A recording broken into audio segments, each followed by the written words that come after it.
Welcome everybody back to the next installment of our just dialogue with this 180-day guided tour. I think this time around we're going to be taking a look at the rest of Genesis. So like chapters 12 through 50. It's a lot, but really it's just the story of Abraham, Isaac, Jacob, Joseph, right? It's just kind of this family history in there. And lots of cool stuff. I was talking to Josh a little bit earlier this week, and he was telling me that, traditionally, the eldest son is blessed when it comes to family lineage. And it's interesting as you look through this whole story, it doesn't seem like the firstborn is the one that God is choosing and picking. And so we're going to dive into a little bit of that. So yeah, and you see that throughout the whole book of Genesis. I mean, even starting with Cain and Abel, Cain is not blessed, but the sacrifice of Abel was accepted. And then you look at Abraham, his firstborn son was Ishmael, but Isaac's the one that is accepted. And we see it with Jacob and Esau. We see it with Joseph and Judah.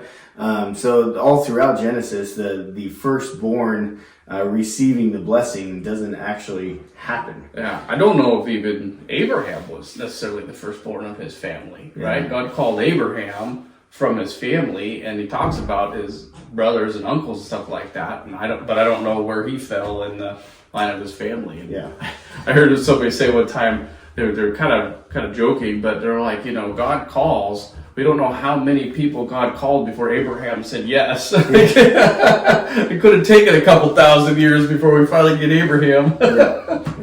And God makes a covenant with Abraham.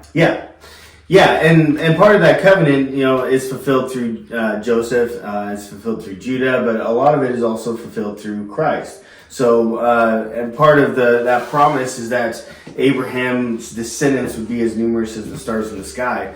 And we see that isn't a descendant that goes off of his bloodline. It's a descendant that eventually goes off of faith through Jesus Christ.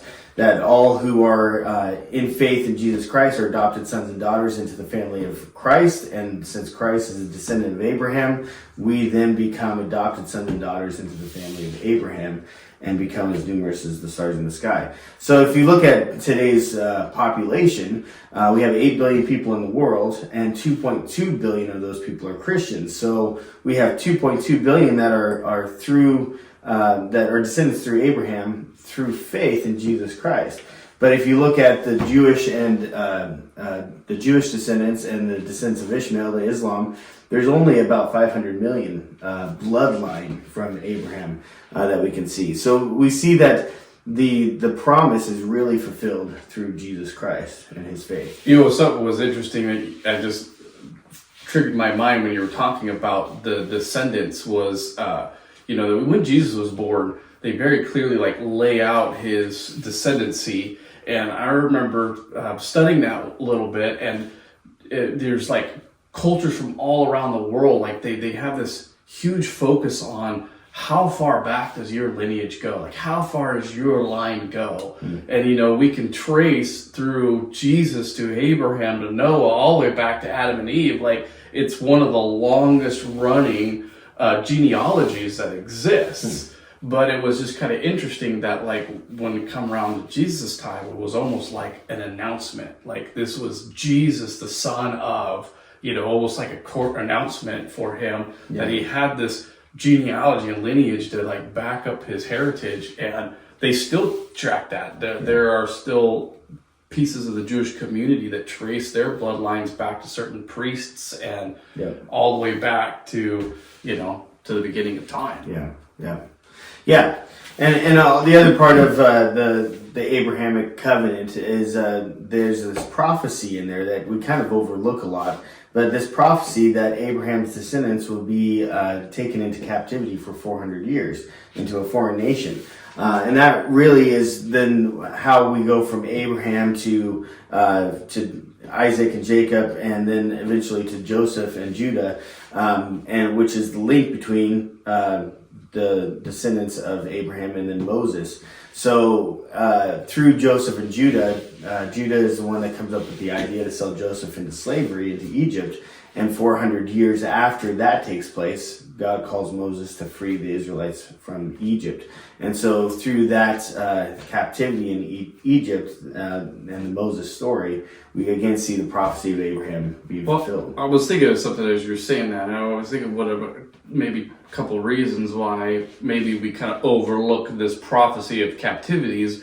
Maybe because we look at the fact that the promise of salvation for the world was given to Abraham, right? Mm-hmm. Like that's like, so we just like really zone in on that. But then I was thinking of something like, yeah, God made this promise or this prophecy that salvation would come through Abraham's family. But then later, Jesus or God instructs the Israelites how to like vet a prophet. Like if he says these words and they come true, then he's a true prophet. But if he says words and they don't come true, then he's not a true prophet. So there had to maybe be something between the promise of salvation and Abraham that says, hey, look, I prophesied this, and then it comes to pass, so we know that God's word is true, right? Yeah. And that's this captivity whole scenario that we get into with Exodus and Genesis. Yeah, and we see it happening, right with Abraham's great grandson. I mean, Joseph is the one that was sold into that slavery. So Abraham's great grandson, we already see this prophecy coming true.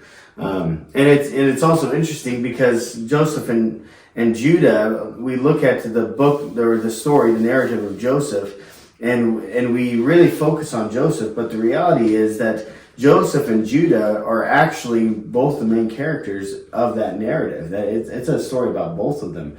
And that's why in chapter 38, we have this narrative of Judah that's right in the middle of this narrative of Joseph. And it's an ugly narrative. And we're not going to go into the details because it's not appropriate. Yeah, it's an ugly narrative, but it's significant. It's there for a reason to show exactly what God promised to Abraham, and what we see is that Judah is the one that came up with the idea to sell Joseph to the Ishmaelites. And then because of that, and because of what he did to his brother, and also what he did to his father, he exiled himself. He had this tremendous guilt, and he just separated himself and went through this crazy life. But eventually he came back, and then by the time we get to the end of the story, Joseph's the one that ends up forgiving Judah.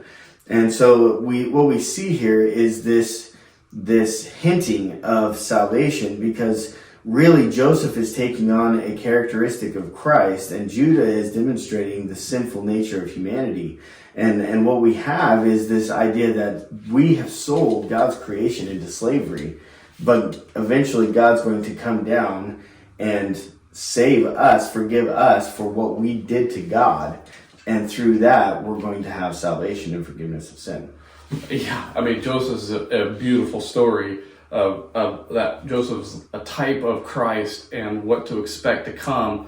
But what's interesting is that you were saying that this narrative is about these two brothers. The brother who wronged the one, and then the one forgives him. Yeah. And that resonates back even in their own family with Jacob and Esau. Yeah. Where it's the same kind of thing. Jacob does all this deceiving and steals Esau's blessing and buys his birthright and all this stuff.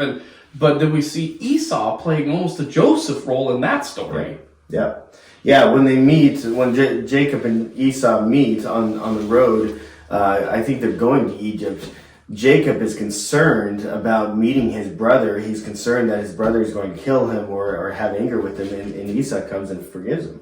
And so we see that same kind of trend going throughout the family, which ultimately is leading to God's forgiveness for us. Yeah, and it's really cool that you look at the story too, and recognize that you go back to Abraham, and he has Isaac, and the Israelites' promise of the land and blessing and salvation is through Isaac, but his son Ishmael goes off and becomes a nation, and is related, and his family that later conquest time is off limits because they're part of the Abrahamic family. And then you get that again with Esau. Esau has the Edomites and their family, and they're left alone. And then you even see inside of that story, I was just thinking of that with Judah and Joseph, is like there's these through Jesus' genealogy, there's these other like wives from other nations that get brought into the bloodline, and it's all that symbolism that salvation is for all the nations. Yeah, definitely. And that's another interesting point that comes up is, we have these other people that are descendants of Abraham that we see eventually become nations, and we see throughout the Bible, like in Deuteronomy, they say God tells the Israelites, don't touch the Edomites because they're your family. But it's interesting because Joseph is sold to the Ishmaelites. So he is sold to descendants of Abraham. It's a family. Yeah. So the brothers aren't even trying to sell him to Egypt. They're selling him to family members. Right. So, but they then sell him to Potiphar and then eventually to Egypt. And so he gets to Egypt, but their original intention was just to sell him to family. Other family. So, nomadic family. Yeah. So makes me wonder why the Ishmaelites sold him off to the Egyptians in the first place. Like when you look at Joseph, you see how everything he touched was blessed in Potiphar's house and in the prison and then over all of Egypt. But I don't know, the Ishmaelites must not know how to use for him. Yeah. Or they didn't want to touch him. His family, They're like, we got to do something about this. And brought up another idea that I wanted to bring up as well is, again, this idea of the remnant of salvation being threatened. And we talked about this last week a little bit, that if we go throughout Genesis and really the whole Bible, that the remnant is constantly threatened. And really, if that remnant doesn't persist, then the hope of salvation is lost.